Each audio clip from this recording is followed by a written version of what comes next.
બધા જ લડવ્યા છો અને મારે પ્રમાણપત્ર કે કોઈ હું બાપુને પગલા લે એના કરતા બુધ ઉપર કોણે શું કર્યું, ગામમાં કોણે શું કર્યું બધાને ખબર છે. અને હવે મેદાનમાં તમારે બધાએ જવાનું છે.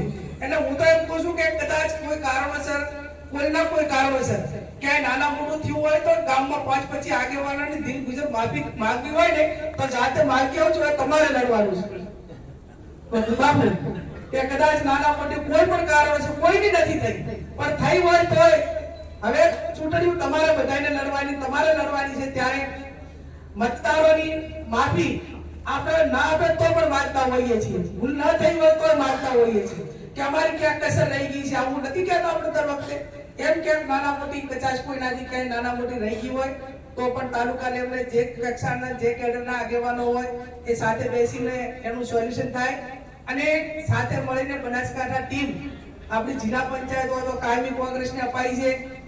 નાની મોટી રજૂઆતો થઈ, જિગ્નેશભાઈએ પણ વાત કરી.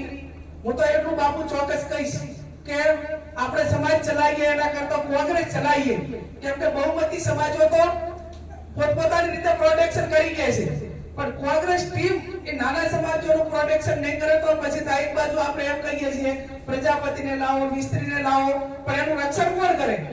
તો ટીમ કોંગ્રેસ એ અત્યારે બનાસકાંઠાની અંદર સૌથી વધારે કોઈ જરૂર હોય તો કાર્યકરોને પ્રોટેક્શન આપવા માટેની આપણી બધાની જવાબદારી છે. અને એટલા માટે હમણાં આપણે ખેડૂતોને અન્યાય થયો તો અમિતભાઈ આમાં બધા આવીને આવેદન પત્ર, ખેડૂતો એ કયા સમાજના ખેડૂતો છે નહીં પણ ખેડૂતો છે અને ખેડૂતો માટે આપણે કરવું જોઈએ. પૂર પડ્યો તો એ ટાઈમે 2 માણસો મરી ગયા હતા તો એનું આવેદન પત્ર આખા જિલ્લાના આગેવાનો ભેગા થઈ આપ્યું તો એમાં કોણે હાજરી બધા જ લડવ્યા છો અને મારે પ્રમાણપત્ર કે કોઈ હું બાપુને પગલા લે એના કરતા બુધ ઉપર કોણે શું કર્યું, ગામમાં કોણે શું કર્યું બધાને ખબર છે. અને હવે મેદાનમાં તમારે બધાએ જવાનું છે. એટલે હું તો એમ કહું છું કે કદાચ કોઈ કારણોસર કોઈના કોઈ કારણોસર ક્યાંય નાના મોટું થયું હોય તો ગામમાં 5-25 આગેવાનોની દિલ ગુજર માફી માંગવી હોય ને તો જાતે માગી આવજો, તમારે લડવાનું છે.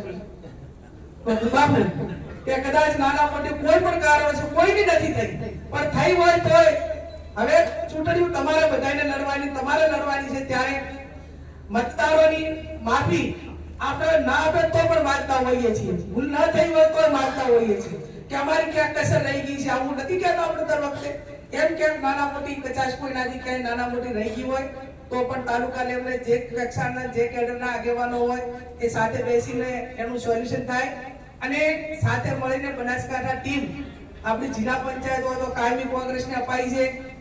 નાની મોટી રજૂઆતો થઈ, જિગ્નેશભાઈએ પણ વાત કરી.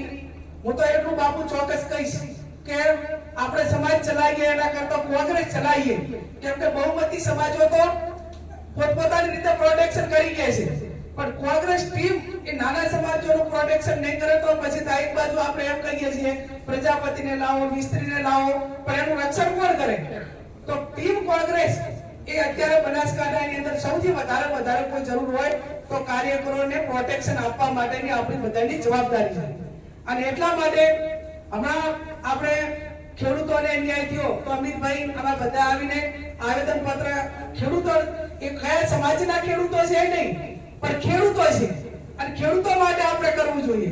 પૂર પડ્યો તો એ ટાઈમે 2 માણસો મરી ગયા હતા તો એનું આવેદન પત્ર આખા જિલ્લાના આગેવાનો ભેગા થઈ આપ્યું તો એમાં કોણે હાજરી